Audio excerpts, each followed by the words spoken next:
magsisimula ay pangunahan muna natin ito ng isang panalangin na pangungunahan ni Dave. Pare na kayo tumayo. Father, the Son, the Holy Spirit, Amen. Angel of God, my guardian dear, who God's love gives ear, ever this day at my side, light and guard, rule and guide. Amen. In the name of the Father, the Son, the Holy Spirit, Amen. Okay, maaari mo na kayo umupo. Upang hindi mas masigla ang ating araw, ay simulan natin ito. Magandang araw, grade 4! Magandang araw din po. Kamusta naman kayo ngayon? Ayos lang po. Upang mas maging masigla ang ating araw, ay sisimulan natin ito ng isang awitin. May inihanda sa teacher. Okay ba yun sa inyo? Opo. Alam niyo ba ang kantang Chigading? Hindi po. Okay, sabay-sabay natin itong kakantahin. May tugtog naman tayo sasabayan. Okay ba yun? Opo. Maaari na kayong tumayo. Okay, 1, 2, 3.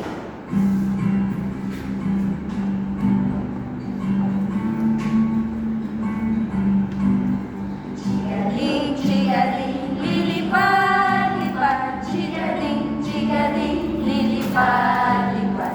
Magandang chigaling na dumako sa sanga.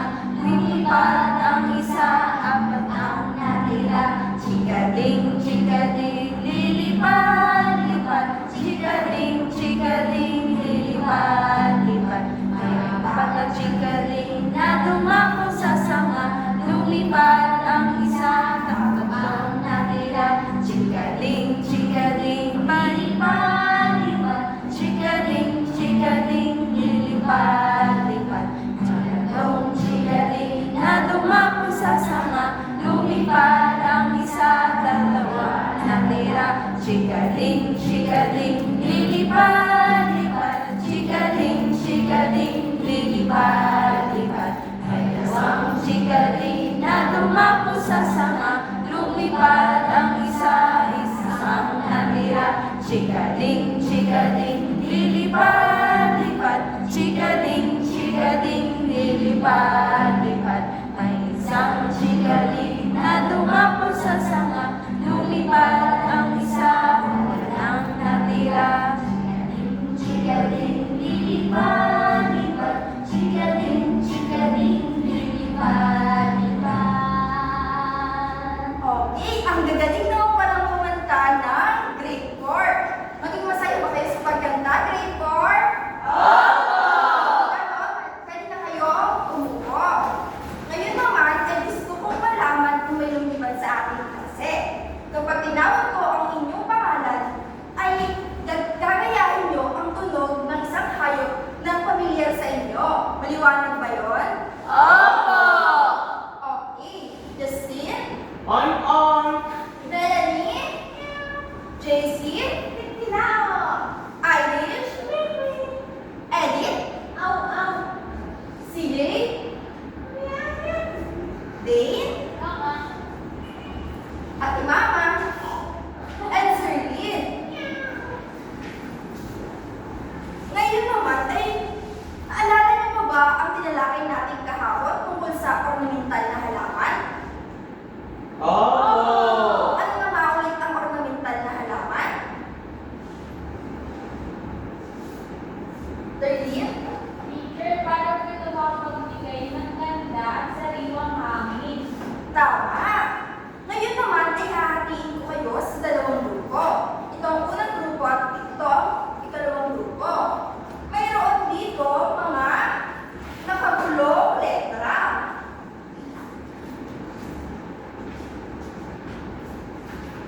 Ang gagawin nyo lamang ay aayusin ito upang makabuo ng isang salita. Maliwanag ba yun? Opo! Kung ganon, ay tumayo na kayo at maaari na kayong magsimula.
Okay, ano kaya ito? Si Netch Ite.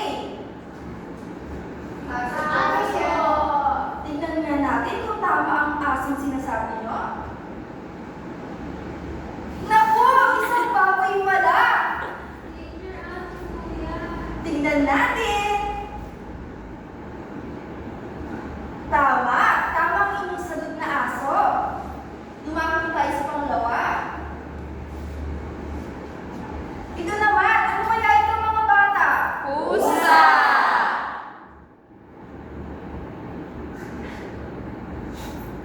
Naku! Hindi naman siya pusa. Kuya, bakit po ganyan? Tignan nga natin kung ito talaga. Tama ang mga sagot ng mga bata. Gusto niyo ba mga bata? Opo. Ito kaya? Rabbit. Bakit niyo nasabing rabbit mga bata? May kitenga po ng kuneho. Tignan natin.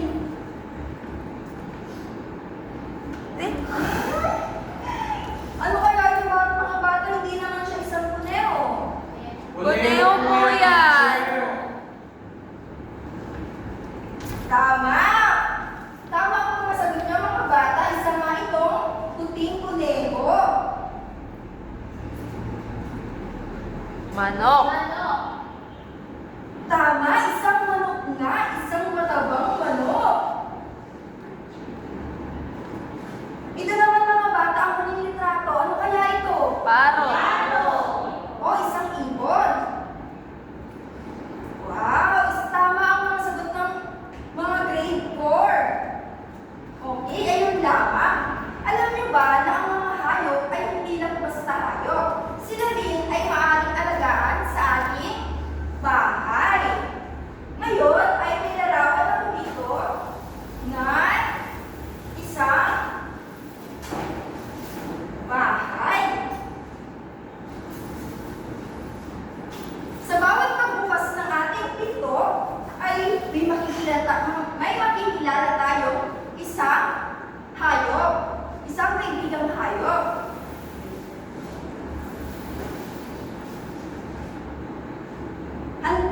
Handa na ba kayo o gusto niyo nang makilala ang ating mga hayop? Opo. Sa ating pagkilala sa kanila ay malalaman din natin ang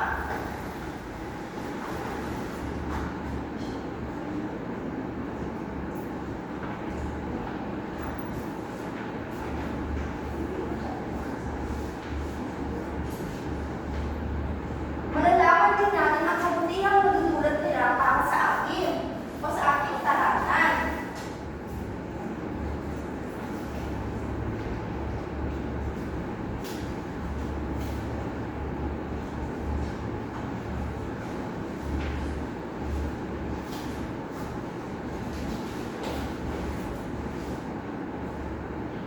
Sino kaya yung makikilala natin?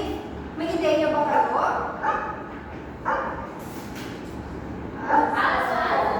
Aso.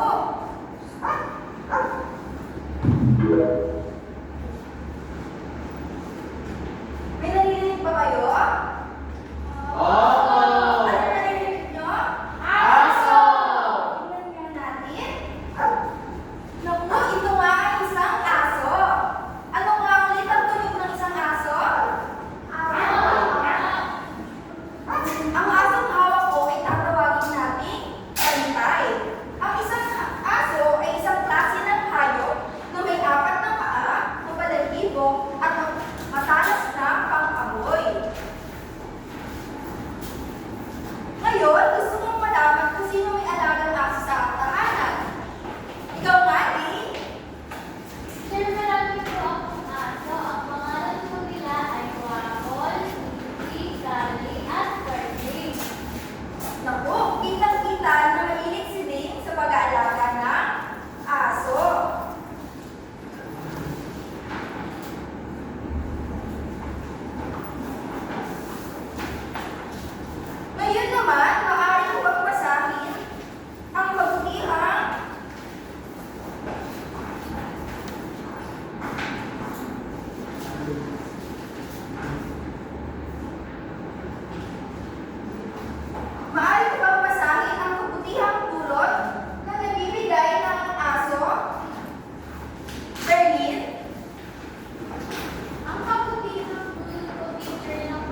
kagandahan sa mga nakapagpabuti ng kalusugan ng puso. Tama, salamat sa Justin sa pagbabasa. Ang mga pusa ay magaling sa pamumuhay ng dala. Minsan nga ay makikita pa natin sila sa ating tahanan. Kapag marami tayong peste, ay nakakatulong sila. Eh paano kaya kung walang pusa sa ating tahanan? Anong maaaring mangyari? Ikaw nga, Shay? Dadami po yung daga.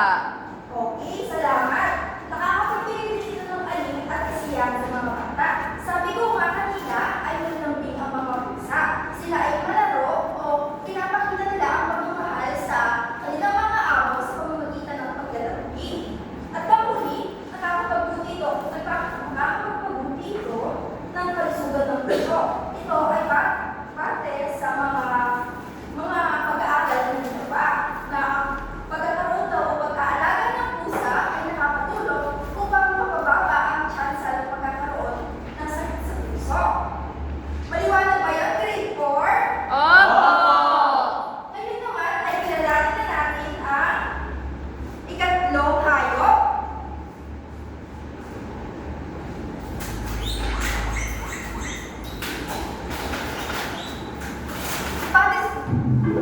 Base sa tunog na inyong narinig, anong hayop kaya ang susunod natin makikilala? Ibon! Tingnan nga natin.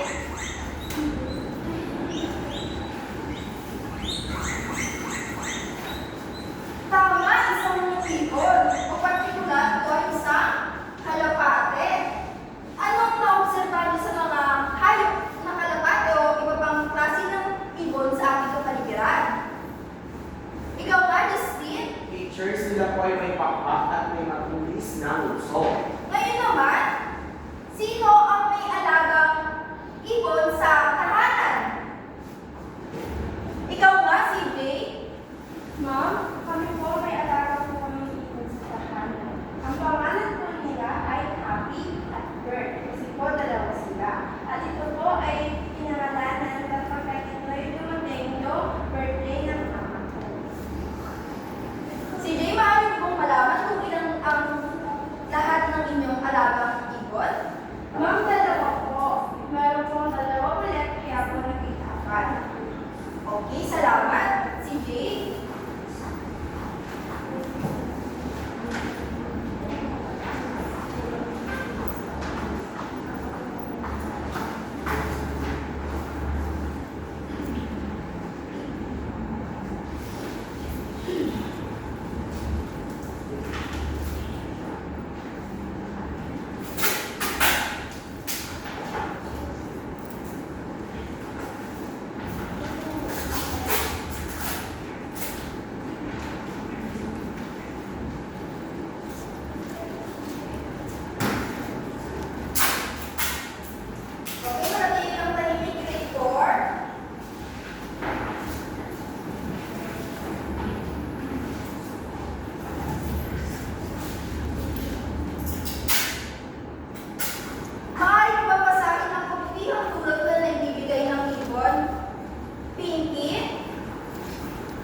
Ano nga ulit?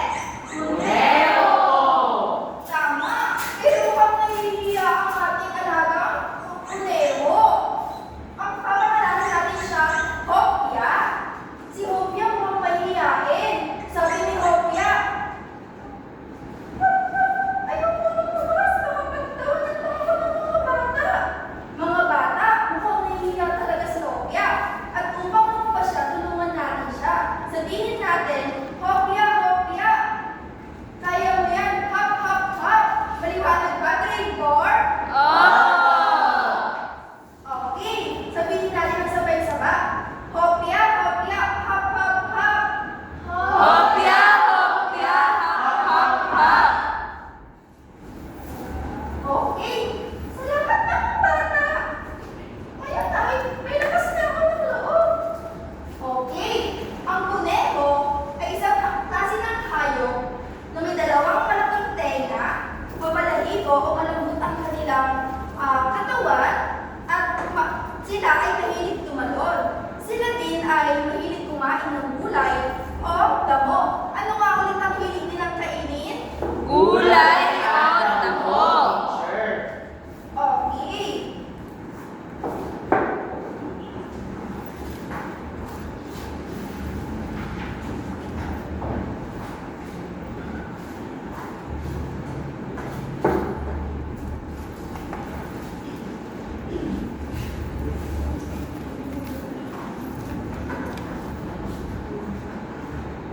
Ngayon, maaari mo bang basahin ang kabutihang dulot ng kuneho?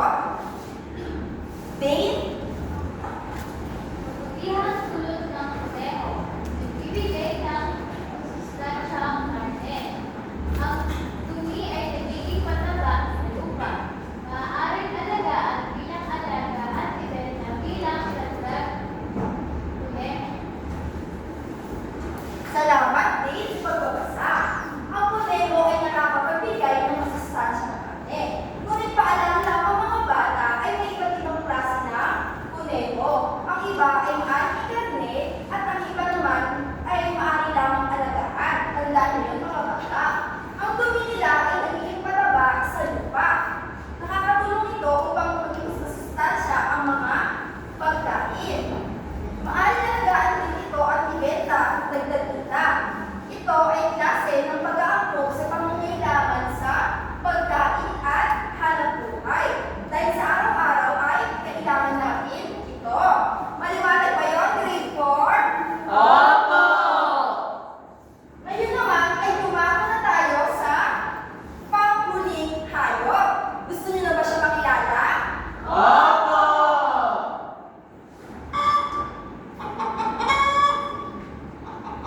Mga bata, ano yung narinig nyo?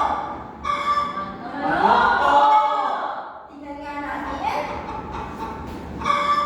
Isang manok. Tatawagin natin siya, Joy Joy. May ideya ba kayo kung bakit Joy Joy ang kanyang pangalan? Chicken Joy! Tama! Saan kayo mahilig kumain ng Chicken Joy? Jollibee! Okay. Ang isang manok ay isang malahibong hayop.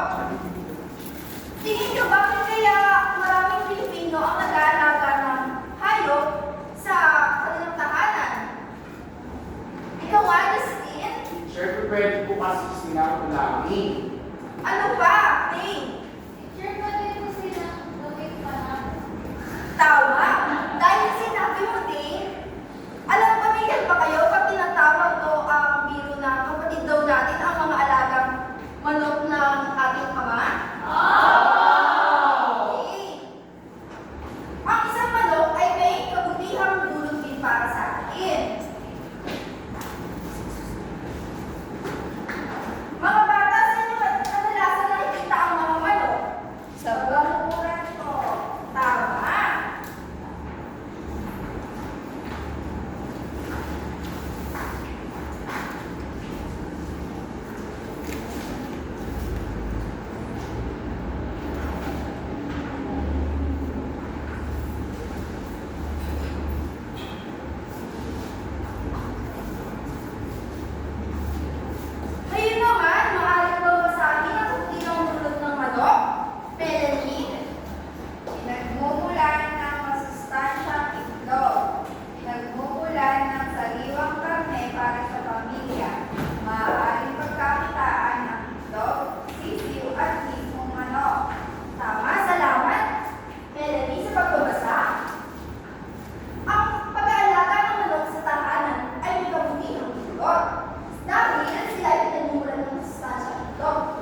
pinamulot po ng pag-aalaga ng hayop sa tahanan. Okay, sino nga ulit ang mga nakilala natin ngayong araw?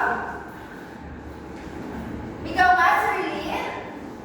Aso po, pusa, manok, at ibon. Okay, ngayon naman, maaari ba kayo magbigay ng isang halimbawa ng hayop at kabutihang dulos nito? Ikaw nga, Edith. Ma'am, ano po? Nagbibigay ito ng itlog at karne. Sino pa? Ikaw nga, Tracy. Ang ibon po ay nagpapagandang dito sa bahay. Salamat, parehas na tama ang inyong sagot. Ngayon naman ay, may energy pa ba kayo, grade 4? Ngayon ay inihanda ko si teacher na isang aktibidad. May itlog akong hawak dito. Ito ay ipapaikot natin. At may tugtog din na ipapatugtog. Kapag narinig niyo yun, ay ipapasa-pasa niyo ito.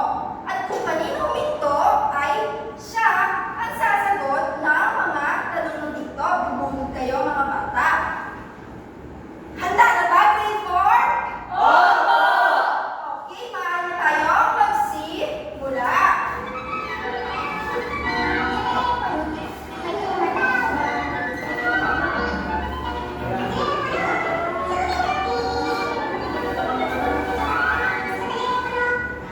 Okay, si JC ha, talintuan. Pumunod ka at sagutin ito. Madali lang ito ba, mga bata. Ang hayop ang may apat na paa at tinatawag na man's best friend. Sino kaya ito? Aso po, ma'am. Tama, magpatuloy tayo.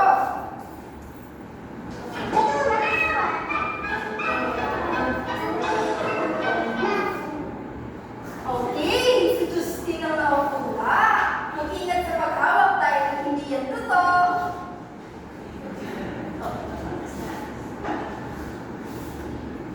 Paano nakakaangkop ang manok sa pangangailangan ng tao sa pagkain? Teacher, ang manok po kasi ay pwede po natin ulamin na kapag bibili po sila ng itlog at pwede natin gawing fried chicken. Mukhang nakinig talaga si Justine sa ating talakayan. Okay, magpatuloy tayo.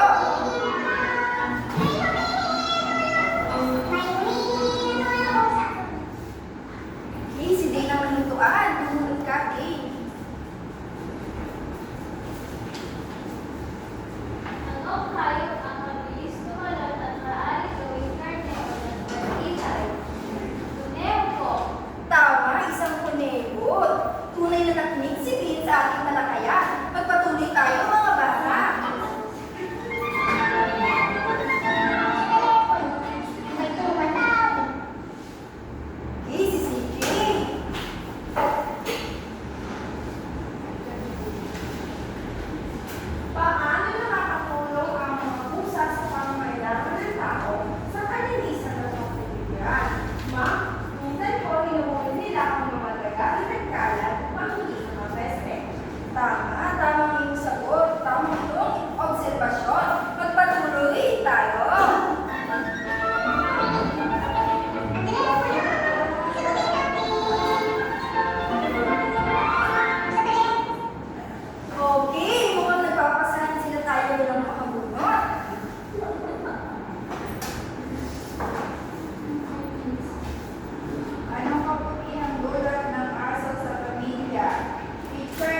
naman, huwag po itong patata.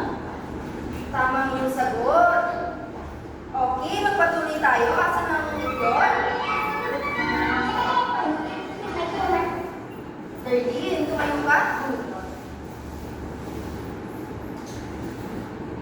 Paano pinakakita ng mga hayop gaya ng pusa at aso ang nagpapamahal sa Afrika? Tininan po nila yung balahibo nila sa kanilang ako. Tama. May aso ba kayo sa inyong tahanan? Opo, ito po sa... Okay. May huli pa tayong tanong. Sino kaya ang maswerteng makakabunot?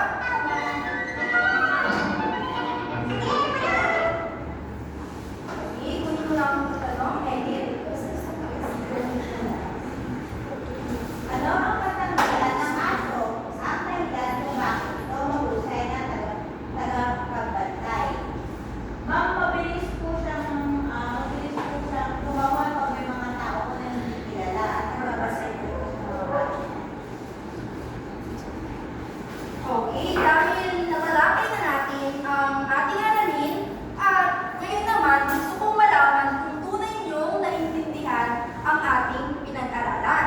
Mayroon ako ditong worksheet o sagupang papel. Ang gagawin niyo lamang ay iugnay niyo ang nasa column 1 kung saan mga halimbawa o retrato ng hayop sa akma nitong mga kabutihang dulot. Bibigyan ko lamang kayo ng 5 minuto upang gawin ito. Maliwanag ba,